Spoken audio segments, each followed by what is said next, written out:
शास्त्र कहता है जनेऊ के अंदर 9 धागे होते हैं और 3 गठान होती है। 9 धागों में 9 देवता निवास करते हैं। पहले धागे में कोशिश करते हैं याद करने की, कहीं मैंने बहुत पहले पढ़ा था।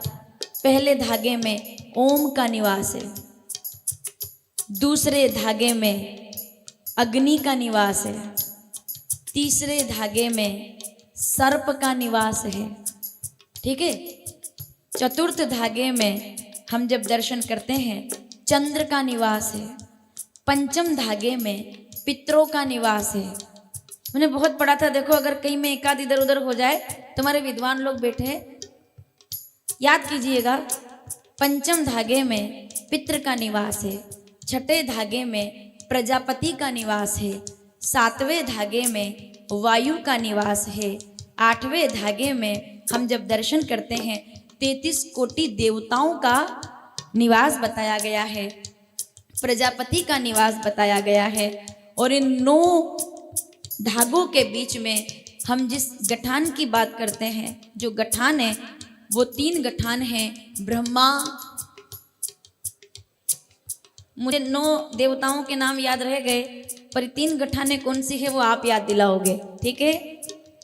हमने धागे तो गिन लिए अब 9, ठीक है। ओम का निवास हो गया, अग्नि का निवास हो गया, सर्प का निवास हो गया, ठीक है। फिर उसके बाद हम आगे बढ़े तो चंद्रमा का निवास हो गया, फिर हम आगे बढ़े तो पितरों का निवास हो गया, प्रजापति का निवास हो गया, ठीक है।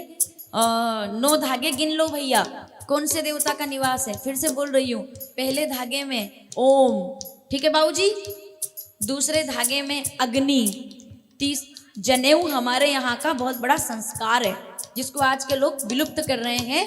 जनेऊ को विज्ञान ने माना है कि जो लोग जनेऊ धारण करते हैं 60% बीमारियों से बच जाते हैं, क्योंकि उन पर देवताओं की कृपा होती है। दूसरे लोगों ने अपने अपने धर्म नहीं छोड़े, लेकिन हमने तिलक लगाना, मैं सही बोलूं तो बोलो फिर, हमने शिखा रखना, हमने रुद्राक्ष पहनना, हमने जनेऊ पहनना, हमने धोती कुर्ता पहनना। कैसे बताओगे कि हिंदू हो आप? कैसे पता चलेगा?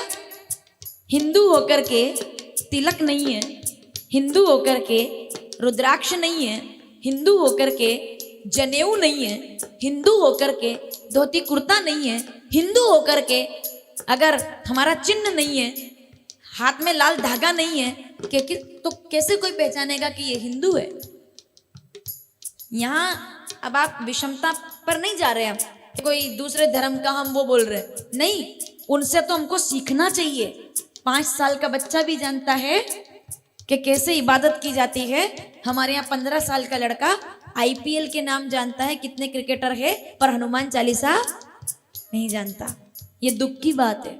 हमारे यहाँ बच्चों को पता नहीं 4 वेदों के नाम। आप मेरी तरफ मत देखिए, अपने बच्चों को फोन लगा के पूछ लो 4 वेद के नाम, अगर वो बता दे तो। अगर मैं ठीक बोल रही हूँ तालियों से बताइए मुझे। क्या आपके बच्चों को 4 वेदों के नाम याद रहते हैं? क्या हनुमान चालीसा याद रहती है? क्या राम महिमन स्तोत्र याद रहता है? शिव महिमन स्तोत्र याद रहता है? क्या आपका बच्चा श्री रामचंद्र कृपाल भजबन बोल पाता है? क्या आपका बच्चा जय हनुमान ज्ञान गुण सागर बोल पाता है? क्या आपका बच्चा नमामि शमीशान निर्वाण रूपम?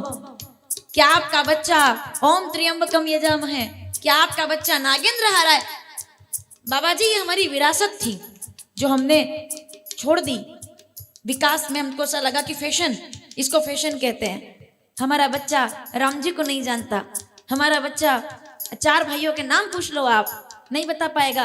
कितनी IPL की टीम आई और कितनी जीती और कितनी हारी और कौन रोया कौन हंसा, पूरा क्रम से बताएंगे। उस दिन ऐसे जीते थे, विरोध थोड़ी है। पर सोचिए कि अगर हमारे बच्चों को जनेऊ का मतलब नहीं याद है। गुरुकुल के कल बच्चे आएंगे, ताली बजाइए जोरदार। अभी गुरुकुल के बच्चे देखोगे आप, कल भंडारा है यहाँ पर, उनकी जनेऊ देखना, उनका तिलक देखना, उनके चेहरे का तेज देखना। हमारे अंग्रेजी में किटिर पिटिर करने वाले बच्चों से कई गुना ज्यादा तेज उन बच्चों के चेहरे पर है जो गुरुकुल में पढ़ रहे हैं। माँ बाप भी साथ में नहीं है उनके यहाँ पे, वो अकेले पढ़ रहे हैं यहाँ पे। तेज देखो उनका।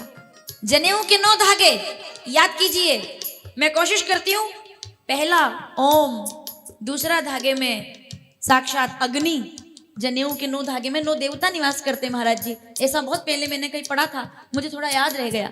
तीसरे धागे में सर्प का निवास है, चतुर्थ धागे में चंद्रमा, पंचम में पितृ, 6 में प्रजापति, 7 में वायु, 8 में यमराज और 9 में 33 कोटि देवताओं का निवास रहता है। ये 9 धागे हैं और 3 बंधन। अब 9 का तो नाम मुझे याद है, 3 का मैं भूल गई, वो आप मुझे याद दिलाएंगे। 3 गठाने हैं, शुरू कर देती हूँ, पूरा कर देना जब मैं भूल जाऊं। 3 गठाने कौन सी हैं?